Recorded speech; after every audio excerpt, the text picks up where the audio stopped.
बच्चों, अभी हमने आप लोगों के पास एक वीडियो भेजा था। उसमें गृह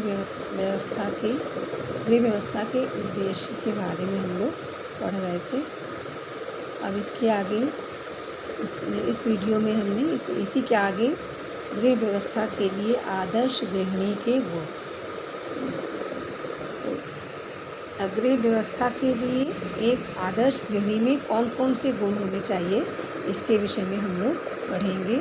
तो एक कुशल तथा आदर्श गृहिणी ही गृह को सुव्यवस्थित बना सकती है। अतः कुशल गृह व्यवस्था के लिए गृहिणी में निम्नलिखित गुण होना अत्यंत आवश्यक है। अब देखिए, इसमें 7 पॉइंट्स हैं। पहला है साक्षरता, सूझबूझ तथा नियोजन संबंधी निपुणता। दूसरा है दक्षतापूर्ण कार्य। तीसरा सहनशीलता व धैर्य। चौथा स्नेहपूर्ण मधुर व्यवहार। पांचवा स्वस्थ शरीर व हंसमुख स्वभाव। छठा मितव्ययिता का गुण। सातवां पाकशास्त्र में निपुणता। ये सभी के विषय में आप लोग पहले के पाठ में भी पढ़ चुके हैं। अब इसमें देखिए, सबसे पहला पॉइंट अब हम लोग लेते हैं, इसका डिटेल हम लोग पढ़ेंगे विस्तार से इसको। साक्षरता, सूझबूझ तथा नियोजन संबंधी निपुणता। तो प्रत्येक गृहिणी को साक्षर होना बहुत ही आवश्यक है। साक्षर मतलब शिक्षित होना, ताकि गृह की व्यवस्था को समझने के लिए उसके अंदर आवश्यक सूझबूझ उत्पन्न हो सके।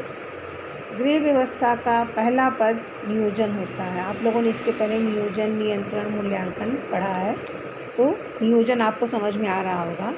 गृह व्यवस्था का पहला पद नियोजन होता है।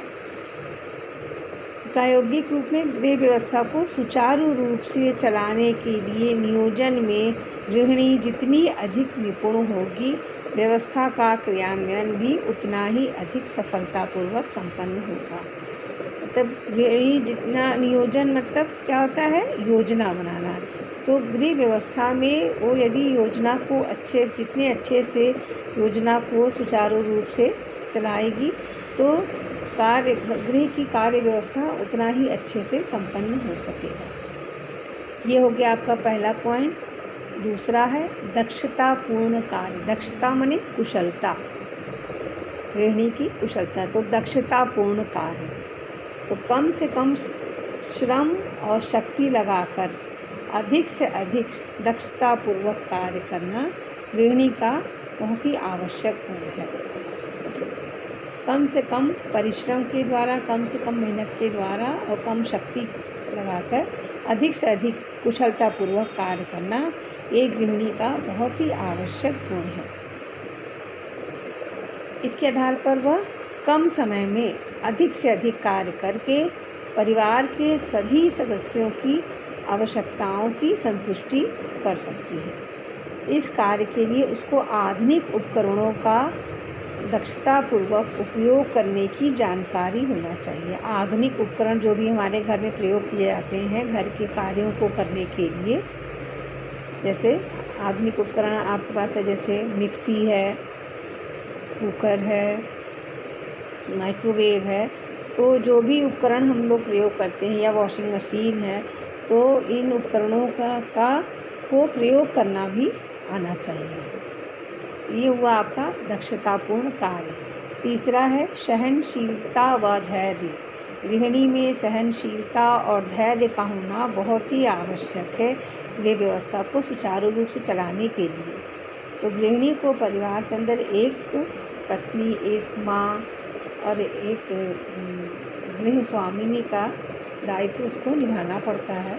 तो इसके लिए गृहिणी को गृह व्यवस्था में बहुत बहुमुखी भूमिका उसको निभानी पड़ती है।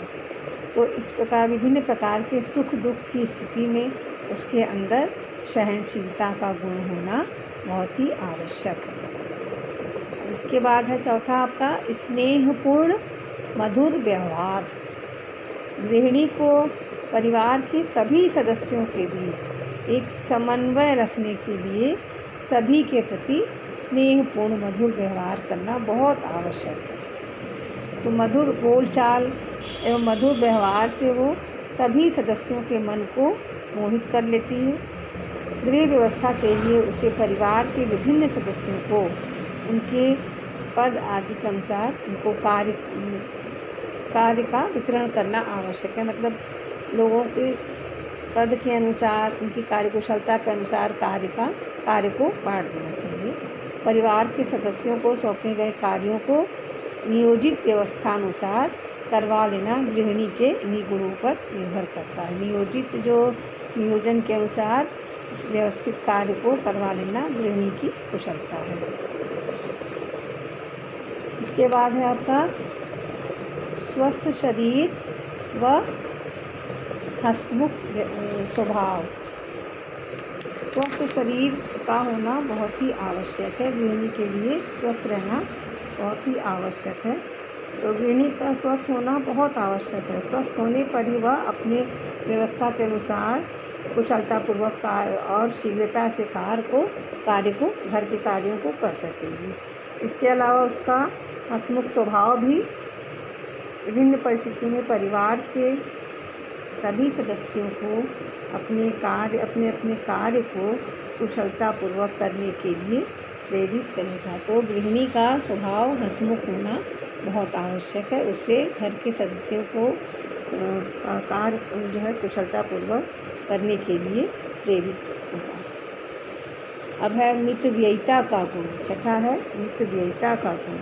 मितव्ययिता माने मितव्ययी होना मतलब कम खर्च करना, फिजूल खर्च न करना।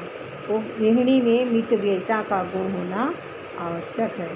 परिवार की आय सीमित होती है, तो आय के अनुसार बचत करके उपयुक्त बजट बना करके और उसी के अनुसार व्यय करना गृहिणी का बहुत ही महत्वपूर्ण गुण है। सीमित आय है तो उसी आय के अनुसार बजट बना करके घर के खर्च को चलाना और उसमें आवश्यक बचत करना गृहिणी का बहुत महत्वपूर्ण गुण है। सीमित व्यय के द्वारा अधिक से अधिक कार्य को संपन्न कर लेना का गुण ही मितव्ययिता है।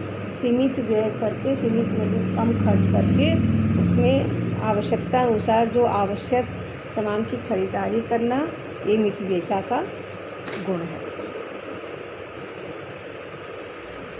मितव्ययिता माने कम खर्च करना, फिजूल खर्ची से बचना। सातवां है पाक शास्त्र में निपुणता। पाक शास्त्र मतलब पाक कला, भोजन बनाने की कला।